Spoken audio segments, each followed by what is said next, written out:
the unholy deeds of a feudal lord against the maidens of the castle on the hilltop, where the wind seemed to sing ancient laments, stood the castle of Alvermont. Its stone walls were as thick as its master's secrets. The feudal Lord Renard of Alvermont ruled over fertile lands, hundreds of serfs, and dozens of families who depended on his protection. But within its walls, another reality unfolded, silent and devastating. Renard was said to have been an honorable knight in wartime, but peace had revealed a side that many wished to forget. With the battles over, he had exchanged the code of justice for a cold tyranny. Nothing was more feared than his calling, especially among the young ladies who served in the halls of the castle. To the peuple, Renard was the guardian of the feudal order. To those who lived under his boots, he was the author of the profane acts that turned honor into derision. The maidens, many of them daughters of servants, were subjected to humiliating interrogations, psychological punishments, and rituals of obedience that exceeded any accepted moral limit at the time. However, everything was done in the shadows. No one dared to denounce it. The local court depended on Renard for safety, harvests, and trials. Its absolute power allowed cruelty to be disguised as authority. And so, under torches that fluttered day and night, the castle became the scene of anguish that no one dared to narrate. But everything would change when a small group of ladies decided that they could no longer bear to be silent. The castle's north corridor was known for its constant silence. There lived the maidens responsible for organizing documents, taking care of the tapestries, and assisting in ceremonial rituals. Among them were Alain Maressa and Loriane, young women trained to serve with discretion and discipline, but they had become witnesses to atrocities they never imagined they would face. Mr. Renard summoned them whenever he wished to strengthen his authority. There were no questions, only order. He forced each one to participate in tests of loyalty, where humiliation was the main tool. The maidens were forced to remain motionless, while he accused them of non-existent treason, subjecting them to hours of insults, psychological manipulation, and veiled threats against their families. The most profane act, however, was not the shouting, but the strategy. Renard made a point of recording each session on secret parchments to use the supposed disciplinary reports as a weapon against any escape attempt or denunciation. The young women lived between fear and hope, until Elaine discovered that what was happening there was not an isolated case. There were files that insinuated that 3 generations of maidens suffered the same abuses. Realizing this was the trigger, for the first time they understood that they were not facing just one man,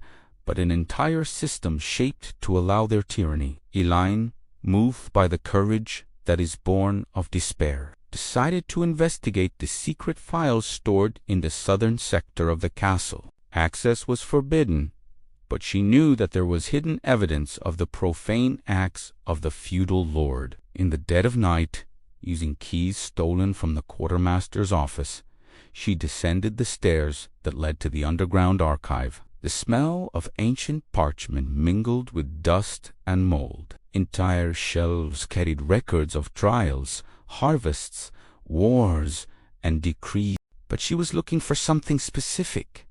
A book mentioned by older maidens, called the Book of Internal Conducts, supposedly written by Renaud and his ancestors. When Elaine found him, she felt a shiver run down her spine. The book contained detailed descriptions of psychological methods used against castle women to ensure purity, discipline, and silence. It was a manual of oppression, passed down from father to son, that turned humiliation into a feudal tradition. Each page revealed names, dates, and punishments. Some victims had mysteriously disappeared. Others were forced into political marriages. others simply forgotten by history. Elaine knew that keeping that information would be her sentence, but hiding meant abandoning all those who suffered before her. And so, with the book hidden under her cloak, she returned to the North Hall,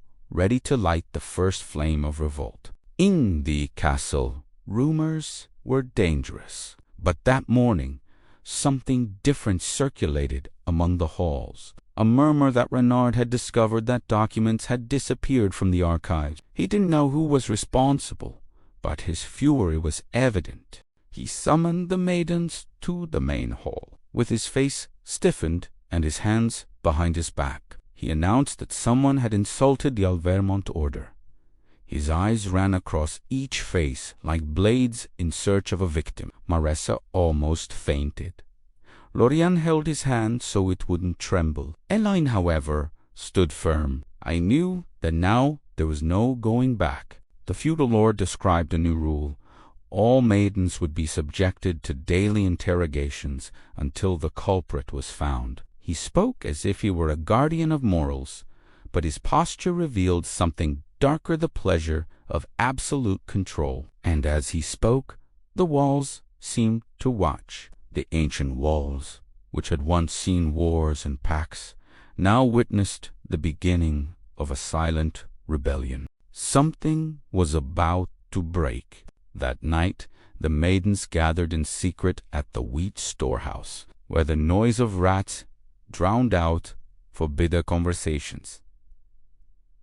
Elaine revealed a book. The shock stamped everyone's faces. It was proof that Renard was unat jos crua. He was part of a legacy of abuse perpetuated for generations. They decided that they would no longer be victims. They would create a plan to expose the feudal lord before the regional councillors. They knew it would be risky.